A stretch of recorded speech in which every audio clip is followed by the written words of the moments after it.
So hi guys, welcome back to my YouTube channel. I am Deepali Bisht और आज हम पढ़ने वाले हैं क्लास 12 की हिस्ट्री का chapter number 2 Kings, farmers and towns. ये हमारा चैप्टर 2 का पार्ट नंबर 3 है। ऑलरेडी 2 पार्ट अपलोड हो चुके हैं, आप उन्हें जाके देख सकते हैं। So let's start the chapter. So हमारा नेक्स्ट टॉपिक है टाउन्स एंड ट्रेड। तो अब हम पढ़ने वाले हैं टाउन्स के बारे में और ट्रेड के बारे में, किस तरह से वहाँ पे टाउन्स में ट्रेड हुआ करता था और किस तरह से नए नए टाउन्स एमर्ज हुए थे। ठीक है, तो first one is from 6th century BCE urban centre emerged in different parts of the sub continent. अब क्या हुआ, जब 6th century BCE आई तो उस टाइम पे कई सारे नए जो सेंटर्स थे वो एमर्ज होना शुरू हो गए थे, बनना शुरू हो गए थे। ठीक है, majority of towns such as the Pataliputra, Ujjaini, फुहार, Mathura etcetera were located on the riverine and the land routes. ज़्यादातर जो ट्रेड के टाउन्स थे ना वो कहाँ लोकेटेड थे, ज़्यादातर जो मेन इंपॉर्टेंट टाउन्स थे कहाँ लोकेटेड थे, रिवराइन और लैंड रूट्स पे। मतलब कि यहाँ से व्यापार होता है ना, उन रूट्स पे, चाहे वो रिवर से हो रहा हो व्यापार या फिर लैंड से हो रहा हो, उन रोड्स पे बने हुए थे। Next one is वोटिव inscriptions give us an idea about town people. अब वोटिव इंस्क्रिप्शन क्या होती है? ऐसी इंस्क्रिप्शन जो किसी भी रिलीजियस डोनेशन को रिकॉर्ड करती है, वो होती है हमारी वोटिव इंस्क्रिप्शन। तो वोटिव इंस्क्रिप्शन से क्या पता चला है? Idea about the town people, किस तरह के लोग थे, जो वहाँ के लोग हुआ करते थे नगरों के, वो किस तरह के लोग हुआ करते थे, उनके बारे में इससे पता चलता है। In the town different types of people used to live such as the weaver, scribe, carpenter, goldsmith etcetera.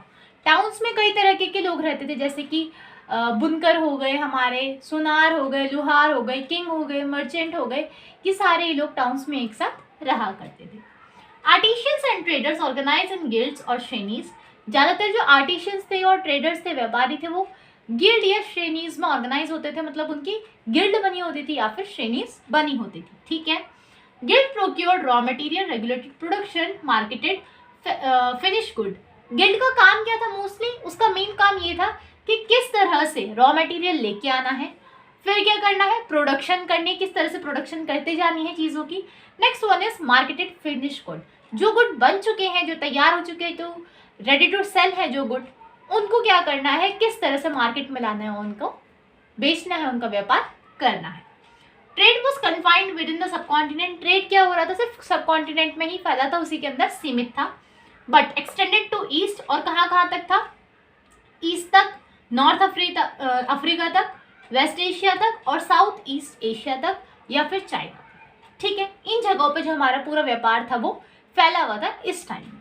ठीक है, India used to export spices, ivory, silk, cloth, medicinal plants. India ज़्यादातर किस चीज़ का एक्सपोर्ट करता था, किस चीज़ का निर्यात करता था, किस चीज़ को बाहर भेजता था अपनी कंट्री से? आइवरी, हाथी दांत को, सिल्क के क्लोथ को, सिल्क रूट पड़ा है ना, सिल्क के क्लोथ को, स्पाइसेस को, कई सारे मसाले, इंडिया तो फेमस है मसालों के लिए, है ना, वो, और मेडिसिनल प्लांट, कई सारे औषधियाँ भी भेजा करते थे। तो इसी के साथ ये टॉपिक हमारा कंप्लीट होता है। सो हमारा नेक्स्ट टॉपिक है कॉइन्स एंड किंग्स। अब हम पढ़ने वाले हैं कि कॉइन्स कब से आए, किस तरह से आए, किन किन राजाओं ने कॉइन्स को इंट्रोड्यूस किया था। ठीक है, और किस तरह से हमारे कॉइन्स है वो फिर उनका जो वैल्यू है वो कम होती चली गई और समय के साथ वो खत्म हो गई। ठीक है, तो first one is exchanges facilitated bye coins. अब एक्सचेंजेस जो हुआ करते थे पहले के टाइम पर, हमने पढ़ा है बार्टर सिस्टम, सामान के बदले सामान, ये होता था। ठीक है, जब से कॉइन्स आए, हमारे कॉइन्स इंट्रोड्यूस हुए, तो क्या होने लग गया, कोई भी सामान लेते थे तो उसके बदले क्या दे देते थे? कॉइन्स दे देते थे। ठीक है, कॉइन्स दिया करते थे। Punch mark coins of silver and copper amongst earliest to be minted and used. जो पंच मार्क कॉइन्स थे वो सबसे पहले कॉइन्स थे जिन्हें बनाया गया था, मिंट किया गया था, एंड यूज, और यूज़ किया गया था। वो सबसे पहले कॉइन्स जितने भी यूज़ किए गए थे उनमें से ऐसे थे हमारे पंच मार्क कॉइन्स जिन्हें यूज़ किया गया था। ठीक है, coins issued king, bankers, merchant and town people. अब कॉइन को इशू कौन करता था, कॉइन को बनाता कौन था, उसको हुक्म कौन देता था बनाने का? एक तो हमारे बैंकर्स देते थे, मर्चेंट जो बड़े बड़े व्यापारी हुआ करते थे, उनके पास बहुत ज़्यादा धन दौलत हुआ करती थी, वो देते थे। और कौन देते थे? राजा वगैरह होते थे, वो देते थे। ठीक है, तो कॉइन कौन इशू करवाया करता था? राजा, बड़े बड़े व्यापारी, मर्चेंट्स, या फिर बैंकर्स वगैरह। फर्स्ट गोल्ड कॉइन, पहला गोल्ड कॉइन जो बनवाया गया था वो किसने बनवाया था? फर्स्ट सेंचुरी सीई में कुषाण रूलर ने बनवाया था। किसने बनवाया था? फर्स्ट सेंचुरी सीई में कुषाण रूलर ने बनवाया था। ठीक है। Hoards of Roman coin have been found in South India, indicate close connection between the South India and the Roman Empire. कई सारे क्या मिले हैं हमें? कॉइन्स मिले हैं, रोमन कॉइन्स मिले हैं। कहाँ पे? साउथ इंडिया में। साउथ इंडिया में हमें कई सारे रोमन कॉइन्स मिले हैं। अब कोई भी चीज़ कहीं से मिलती है तो उससे क्या पता चलता है? या तो वो चीज़ आई है तो कहीं ना कहीं क्या होता होगा? व्यापार होता होगा, ट्रेड होता होगा। तो इससे ये पता चलता है कि कहीं ना कहीं कनेक्शन था। किस किस में? रोमन एम्पायर में और साउथ इंडिया में। ठीक है, उनके बीच कहीं ना कहीं ट्रेड हुआ करता होगा। Next one is coin also issued by tribal republics, example the योद्धास of Punjab and Haryana issued copper coins. अब कई सारे ट्राइबल कम्युनिटी थी, वो लोग भी क्या करते थे? कॉइन्स को इशू किया करते थे। जैसे कि योद्धास ऑफ पंजाब एंड हरियाणा और पंजाब में योद्धास नाम की एक ट्राइबल कम्युनिटी है, उनके कई सारे कॉइन्स मिले हैं जो उन्होंने इशू करवाए थे। The Gupta's also issued gold coins, जो गुप्त रूलर थे हमारे, उन्होंने भी कई सारे गोल्ड कॉइन्स इशू करवाए थे अपने टाइम पे। रिमार्केबल फॉर देयर प्योरिटी, और वो किस चीज़ के लिए जाने जाते थे? अपनी प्योरिटी के लिए। इतने प्योर गोल्ड कॉइन होते थे कि वो इस चीज़ के लिए जाने जाते थे कि सबसे प्योर गोल्ड कॉइन इनके होते हैं। किनके? गुप्त रूलर्स के। From 6th century onwards find of gold silver coin are fewer. जैसे जैसे 6वीं शताब्दी आती गई तो क्या हुआ? गोल्ड और सिल्वर के कॉइन्स थे वो धीरे धीरे लुप्त होने लगे, धीरे धीरे कम होने लगे। उनकी जो फाइंड्स थी वो बहुत ही कम हो गई, वो बहुत कम मात्रा में मिलने लगे। Some historians suggest an economic crisis following the collapse of the Roman Empire. कई हिस्टोरियंस का ये मानना भी है कि ये जो इनकी संख्या जो कम हो रही थी धीरे धीरे, वो क्यों हो रही थी? क्योंकि रोमन एम्पायर गिर गया था उसी टाइम पे, रोमन एम्पायर का डिस्ट्रक्शन हो गया था उसी टाइम पे। ठीक है, इकोनॉमिक क्राइसिस आ गई थी वहाँ पे, जिस वजह से रोमन एम्पायर गिर गया, तो उनका लॉन्ग डिस्टेंस ट्रेड बंद हो गया, जिस वजह से ये सारे कॉइन्स छपना भी, मतलब ये सारे कॉइन्स मिंट होना भी बंद हो गए थे। Others suggest new towns and network of the trade begin to emerge through the time, though finds of the coins are fewer. कुछ हिस्टोरियंस ये भी कहते हैं कि ट्रेड इतना ज़्यादा बढ़ गया था, व्यापार इतना ज़्यादा बढ़ गया था कि क्या हुआ? इन सिक्कों की जो कमी है वो होने लगी और धीरे धीरे ये लुप्त होते चले गए। तो यहाँ पे हमारा ये टॉपिक कंप्लीट होता है। Move to the next topic. So हमारा नेक्स्ट टॉपिक है डेसिफरमेंट ऑफ इंस्क्रिप्शंस। किस तरह से इंस्क्रिप्शंस को पढ़ा गया? जैसे कि जो इंस्क्रिप्शन थी अलग अलग स्क्रिप्ट में लिखी गई थी, तो किस तरह से इन इंस्क्रिप्शंस को पढ़ा गया, अब उस बारे में हम देखने वाले हैं। James Prinsep, an officer in the mint of the English East India Company, was able to decipher Ashokan Brahmi in 1838। Ashoka ने कई सारी इंस्क्रिप्शन है जो अपनी वो ब्राह्मी स्क्रिप्ट में लिखवाई हैं। ठीक है, तो वही सारी जो इंस्क्रिप्शन है उनको, जो ब्राह्मी स्क्रिप्ट में लिखी गई हैं, उनको पढ़ने का काम किसने किया? जेम्स प्रिंसेप ने। किसने किया? जेम्स प्रिंसेप ने। और वो इसमें कामयाब कब हुए? 1838 में। आगे समझ में कि जेम्स प्रिंसेप ने क्या पढ़ा था? ब्राह्मी स्क्रिप्ट में जो अशोक की इंस्क्रिप्शन लिखी थी उन्हें रीड करने का काम किया, उन्हें अंडरस्टैंड किया, और 1838 में। ठीक है, और वो क्या थे? ऑफिसर थे इंग्लिश ईस्ट इंडिया कंपनी के। The coin of Indo-Greek kings contain the name of the king written in the Greek and the Kharoshthi script. Indo-Greek kings थे जो उन्होंने जो भी कॉइन्स अपने मिंट करवाए थे, उन पे जो रूलर्स के नाम लिखे गए थे ना, तो वो जो नाम थे वो किस में लिखे गए थे? खरोष्टी स्क्रिप्ट में लिखे गए थे। किस में लिखे थे? खरोष्टी स्क्रिप्ट में लिखे थे। ठीक है। The European scholars compared the letters in both the script. जो यूरोपियन स्कॉलर्स हैं जिन्होंने इसको पढ़ने की कोशिश की थी इन स्क्रिप्ट्स को, उन्होंने क्या किया? दोनों स्क्रिप्ट को कंपेयर किया कि किस में क्या वर्ड किस तरह से यूज़ हो रहा है। ठीक है, उनके लेटर्स को कंपेयर किया और सारी दोनों स्क्रिप्ट को एक साथ लेकर के पढ़ा। Next is historical evidence from the inscription, interpretation of the inscription. किस तरह से हिस्टोरिकल एविडेंस मिलते हैं हमें? कई तरीके के एविडेंसेस मिलते हैं इंस्क्रिप्शन से, और किस तरह से इन इंस्क्रिप्शंस को क्या किया गया है? अपने तरीके से देखा गया है कि इसमें क्या लिखा गया होगा। It is found that name Ashok is not mentioned in inscription. ये देखा गया है कि जो अशोक नाम है वो इंस्क्रिप्शन में यूज़ नहीं किया गया है।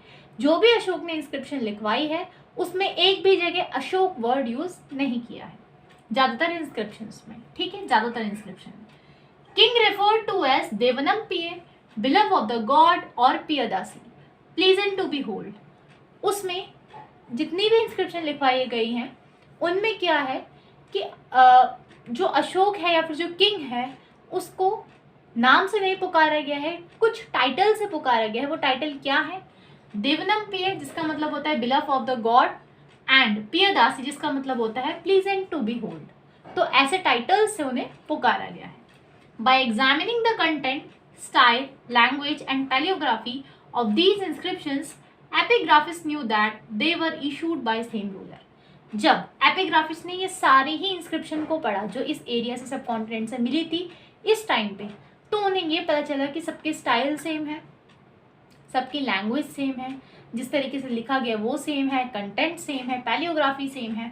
तो उन्होंने क्या कंक्लूजन निकाला कि ये सारी ही इंस्क्रिप्शन एक ही रूलर ने लिखवाई है। क्यों? अगर अलग रूलर होते तो क्या होता? कंटेंट अलग होता, स्टाइल अलग होता, स्क्रिप्ट्स अलग होती, या फिर कुछ ना कुछ सिमिलर नहीं मिलता।